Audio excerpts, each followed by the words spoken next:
నిధుల్ని అందిన గాడికి వాడటం ఎట్లా అన్నది చంద్రబాబు గారికి తెలిసినంతగా మరి ఎవరికి తెలియదు.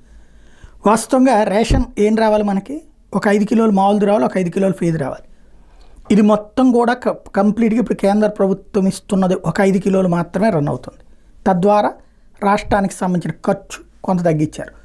రెండవది వచ్చేటప్పటికి ఇప్పుడు కూడా రేషన్ కార్డుని తగ్గించడం ద్వారా అది కంట్రోల్ చేసే ప్రయత్నం చేస్తున్నారు. అదంతా ఒక ఎత్తు అయితే సూర్యగర్ తన కుప్పం నియోజకవర్గంలోనే దాదాపు 40-50 వేల మందికి కనెక్షన్స్ ఇప్పించడం ద్వారా కేంద్ర ప్రభుత్వ పథకాన్ని సద్వినియోగం చేసుకుంటున్నారు. తనకి వ్యక్తిగతంగా అంటే తన నియోజకవర్గంలో తన ప్రజలకి ఒక ఫిక్స్డ్గా ఇన్కమ్ వచ్చేటట్టు చేయడంతో పాటు ఒక తెలివైనటువంటి ఎత్తుగడ చేసుకెళ్తున్నారు.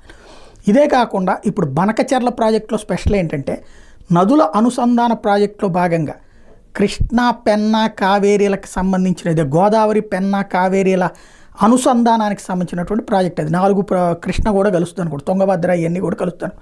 ఎందుకంటే టోటల్గా 5 నదులకు సంబంధించినటువంటి అంశం దీంట్లో ముడిపడి ఉంటుంది. దానికి కేంద్రమే దాదాపు డబ్బులు ఇస్తుంది.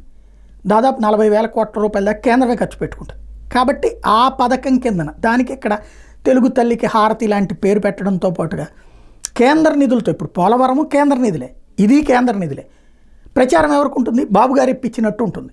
ఇది డిపిఆర్ ఇంకా పూర్తి కాల, ఇది రన్నింగ్లోకి తీసుకురాబోతుంది. అంటే తెలివైన ఎత్తుగడ, ఇది రాష్ట్రానికి ప్రయోజనమే. ఎవరైనా సరే బాబు గారు ముందు చూపుతో చేస్తున్నటువంటి రాష్ట్రానికి ప్రయోజనకరమైనటువంటిది కేంద్ర నిధుల్ని ఈ విధంగా వినియోగించబోతున్నారు.